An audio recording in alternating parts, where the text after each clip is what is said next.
Bismillahirrahmanirrahim. Assalamualaikum warahmatullahi wabarakatuh. Perkenalkan, nama saya Musaddad, NIM 21087288 dari Prodi Pendidikan Kepelatihan Olahraga.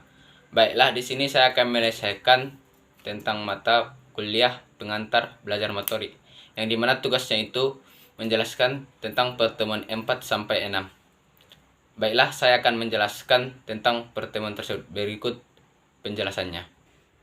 Baiklah, di sini saya akan menjelaskan tentang pertemuan 4.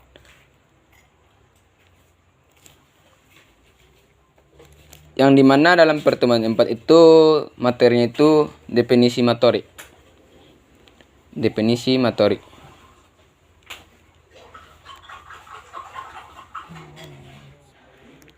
Definisi gerak, yang dimana dalam dibilangnya itu motorik adalah suatu peristiwa yang laten, memiliki keseluruhan proses-proses pengendalian.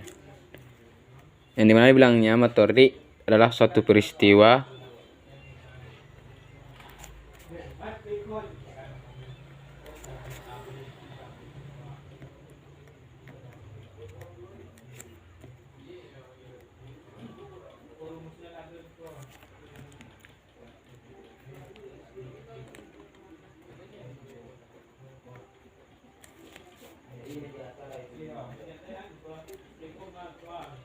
yang memiliki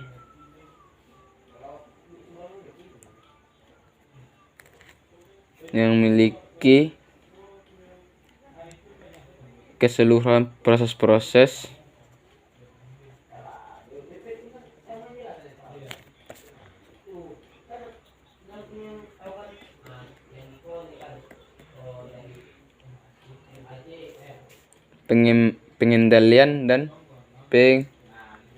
pengendalian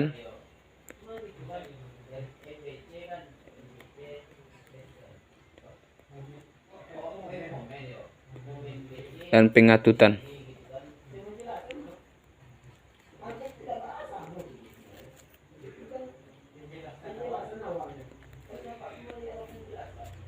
Pengaturan fungsi-fungsi organ tubuh.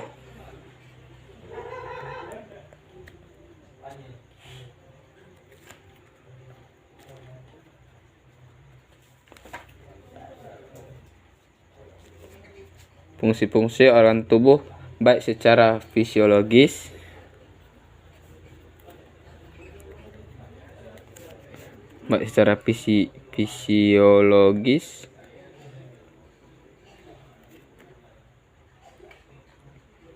maupun secara psikis.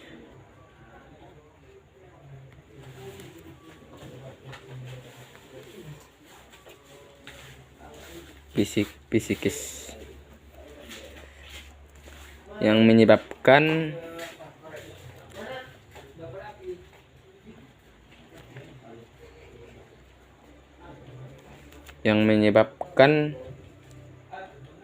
terjadinya suatu gerak.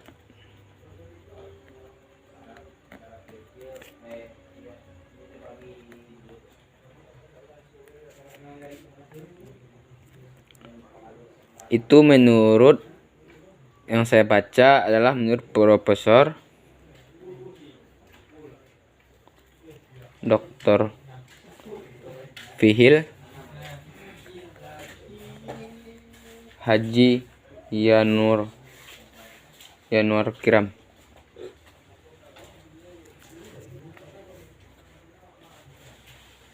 Yang dimana ya dibilangnya itu motorik adalah suatu peristiwa laten yang memiliki keseluruhan proses-proses pengendalian dan pengaturan fungsi-fungsi organ tubuh secara fisiologis maupun secara psikis yang menyebabkan terjadinya suatu gerak. Itu maksudnya fungsi-fungsi ini bisa dari semua fisik seluruh tubuh kita. Itu yang dapat saya sampaikan dalam yang dapat saya cari dalam buku Profesor Dr. Fihil Haji Yanuar Kiram. Baiklah, masuk ke pertemuan 5. Itu bagaimana belajar gerak dan motorik. mana belajar, gerak, dan motorik.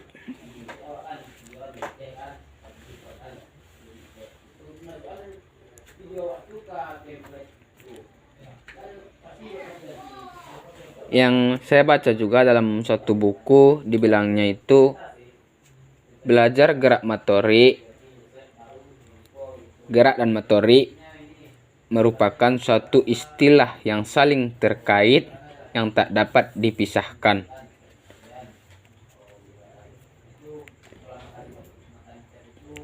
Motorik dan gerak merupakan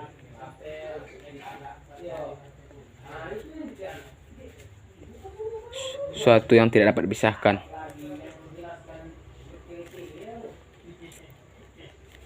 Yang tidak dapat dipisahkan. Dapat dipisahkan. Karena mereka sangat saling membutuhkan.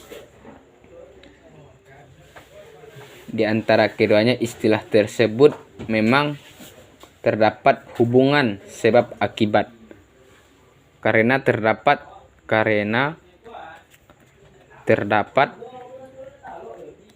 hubungan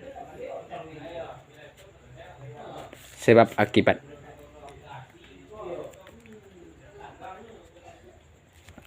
Maksudnya di sini sebab akibat itu sangat sama-sama membutuhkan dan sama-sama dihubungkan dalam suatu pelaksanaan. Mereka sangat membutuhkan atau sangat terhubung gerak dan motorik. Gerak terdapat diamati dengan mata, sedangkan motorik tidak dapat. Itu dalam perbedaan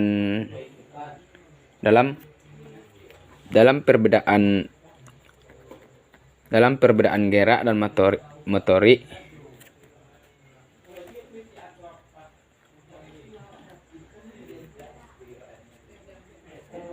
adalah kalau gerak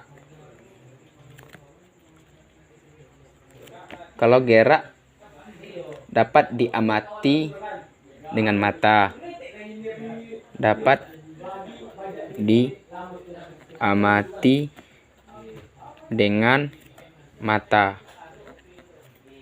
sedangkan motorik tidak dapat diamati.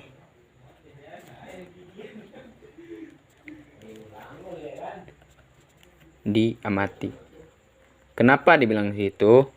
Karena gerak itu kan bisa kita lihat bagaimana betul salahnya, sedangkan motorik dia itu berjalan sesuai dengan kita tidak sangka, atau bagaimana dalam pergerakan suatu orang atlet, dia melaksanakan suatu gerakan dengan bagus atau tidak disadari sama diri kita sendiri yang melakukan, tidak sadar kita dengan apa yang dilakukan dengan secakap atau sebagus itu, gitu maksudnya. Nah, perbedaannya lagi, gerak itu yang dimaksud dengan gerak itu ada suatunya benda itu dalam perpindahan tempat, yang dimana suatu benda dipindahkan ke tempat lain, itu yang dinamakannya gerak. Itu yang dapat saya dapat dari bukunya itu, dari buku atletik yang saya baca. Yang dibilangnya gerak itu merupakan suatu alat yang kita pindahkan dari suatu tempat ke tempat lain.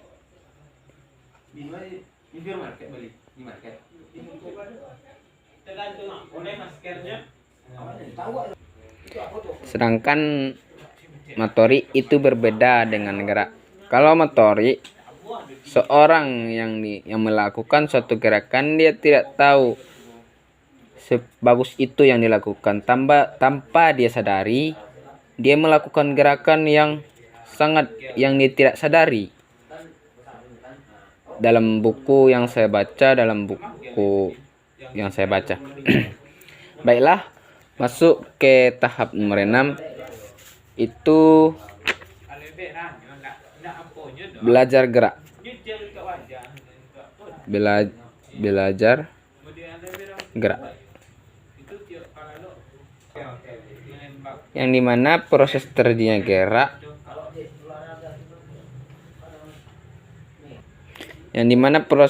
gerak.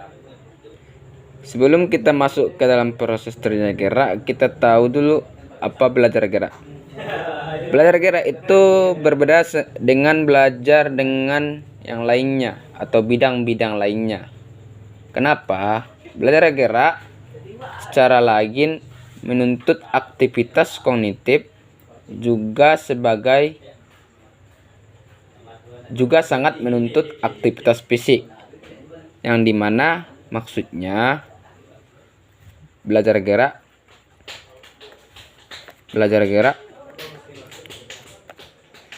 menuntut aktivitas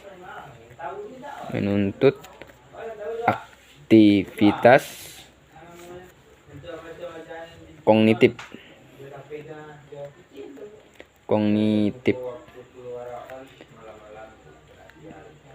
juga sangat menuntut aktivitas fisik. Yang dimana maksudnya di sini menuntut aktivitas kognitif, kita sebagai pelajar atau seorang atlet, dia tidak cuman memahami tentang teori materi yang dipelajari, tetapi bagaimana supaya dia juga menuntut aktivitas fisik. Maksudnya gerakan-gerakan fisik yang dilakukan oleh tubuh itu sesuai dengan apa yang dipelajari dalam materi tersebut. Apa gunanya kita paham dalam suatu materi tapi tidak tahu bagaimana pelaksanaan dalam aktivitas fisiknya? Gitu maksudnya. Masuk ke dalam proses terjadinya gerak. Proses terjadinya gerak. Yang dalam buku yang saya baca, dia bilang di situ proses terjadinya gerak saat untuk mencapai tujuan atau untuk memecahkan masalah. Yang dimana dalam terjadinya gerak itu bagaimana gerakan tersebut biar bagus atau sesuai yang dia pelajari atau yang dia pahami saat melakukan gerakan untuk mencapai tujuan atau untuk memecahkan masalah. Untuk mencapai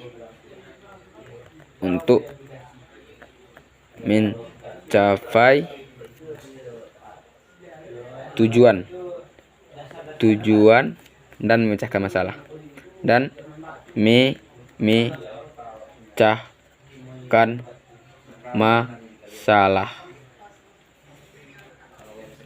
Nah, dalam buku yang saya baca juga, gerak sebagai tujuannya apabila gerakan yang dilaksanakan merupakan objek yang ingin dicapai atau yang dinilai. Yang dimana maksudnya itu tujuannya gerakan yang dilaksanakan suatu objek yang ingin dicapai atau nilai. Nilai maksudnya nilai dalam gerakan tersebut bagus atau enggaknya, untuk mencapai suatu nilai.